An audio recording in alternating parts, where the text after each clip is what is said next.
I think research just is like in our DNA. We use research for everything to inform our content, to get feedback from our projects, to evaluate the impact of our work. So we basically build research into the framework. And, at Sesame, we have this famous Venn diagram that everybody is like supposed to know, like the back of their hand.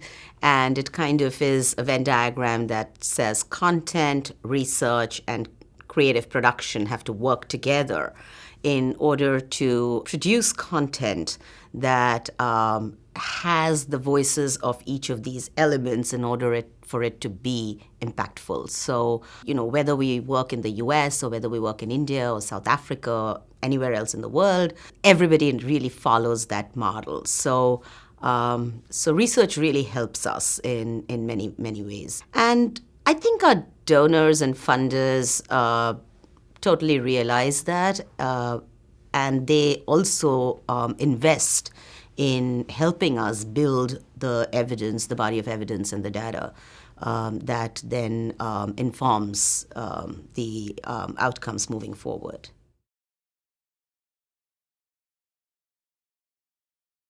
We've started using technology very recently in India. We used to be, I think television in itself is technology in a way. So that's something that obviously is our hallmark, and that's what we work with.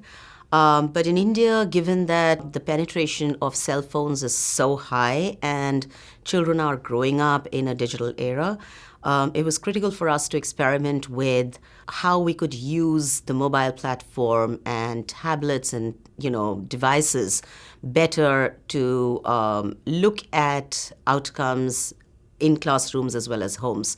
So in India specifically, we use technology in three ways. A, to expand access to our quality educational content, to engage with children and teachers and communities, and to evaluate. We train teachers and we build their capacities to interact with technology, because they're also very new to it. They're not used to this technology.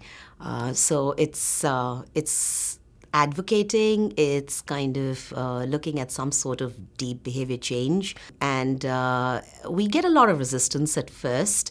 But what we've seen is that teachers find that using technology also helps them.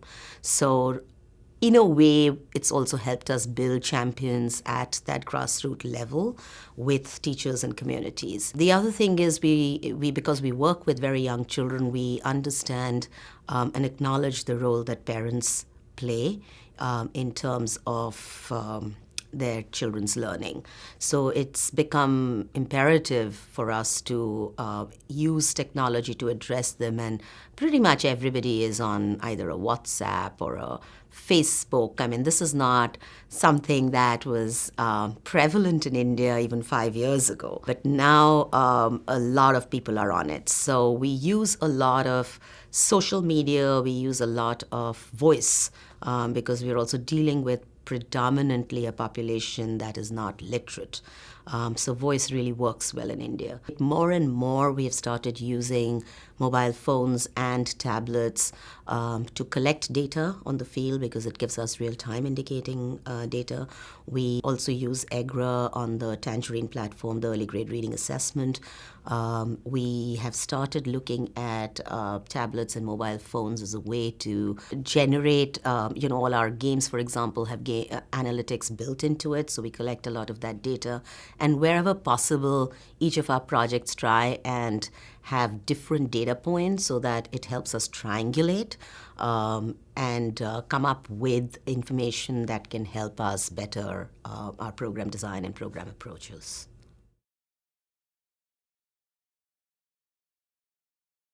The model and the process is so well articulated and so well researched that that's pretty much what's handed over to the local co-productions.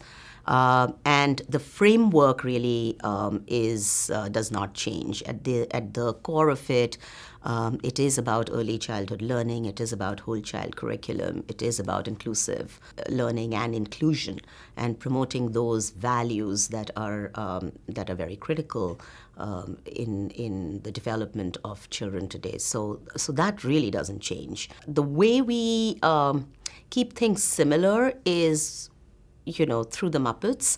And even though each country has a local Muppet, at least in the countries that we produce, we have local Muppets, but they embody the ethos of diversity, of inclusion, of role modeling, and that is constant. That doesn't change.